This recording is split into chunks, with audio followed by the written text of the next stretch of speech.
The Almost Girl. This is a true story.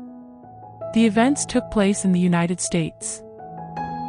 I met him on a day that didn't mean anything, just another Tuesday. But it's funny how the days that change everything never come with a warning. We started talking, slowly at first. He had that kind of calm confidence that makes you feel safe, even when you shouldn't. I told myself I wasn't looking for anything, and he said the same. Maybe that's why it was so easy in the beginning, because there were no promises to break. But the thing about people like him is that they make you believe without saying a word. The way he looked at me, the way he listened, it all felt like something real. We started spending more time together. Coffee after work turned into dinners. Dinners turned into nights at his place. And soon, weekends, trips, inside jokes.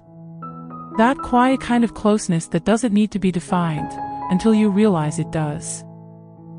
Because there's this invisible line between what we are and what I wish we were. And I crossed it without meaning to. The first time I felt it was at a party. Someone asked him if he was seeing anyone. He laughed and said, "No, not really."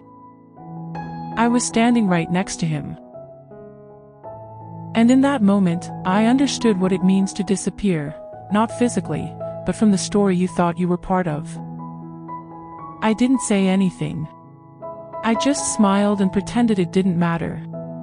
But that smile, it stayed with me longer than it should have. After that, I started noticing things. How he never mentioned me to his friends. How we only met at his place or somewhere quiet. How he'd say, "You're amazing," but never, "You're mine." I told myself maybe he just needed time. That he'd come around. That feelings grow, slowly, like trust. But love isn't a seed you can water alone.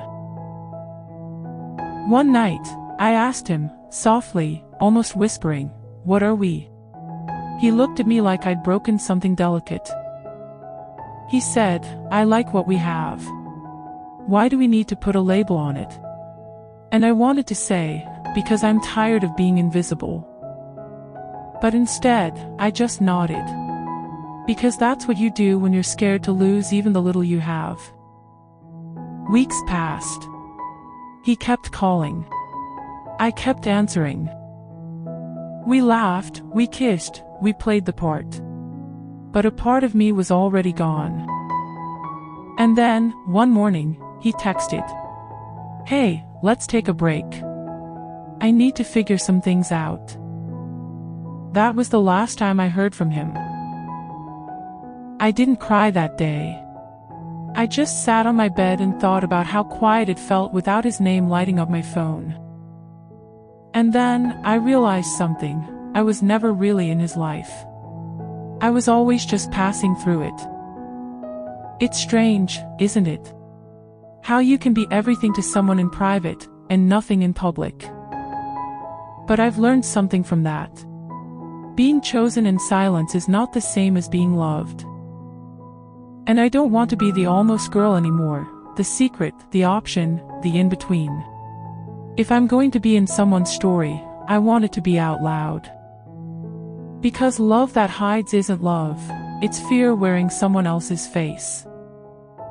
And I'm done mistaking the two. What do you think about this story? The real person behind it would love to hear from you. Comment below. Everyone holds memories that deserve to be heard.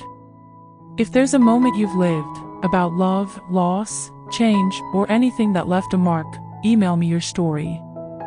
I'll tell it here, anonymously and with care.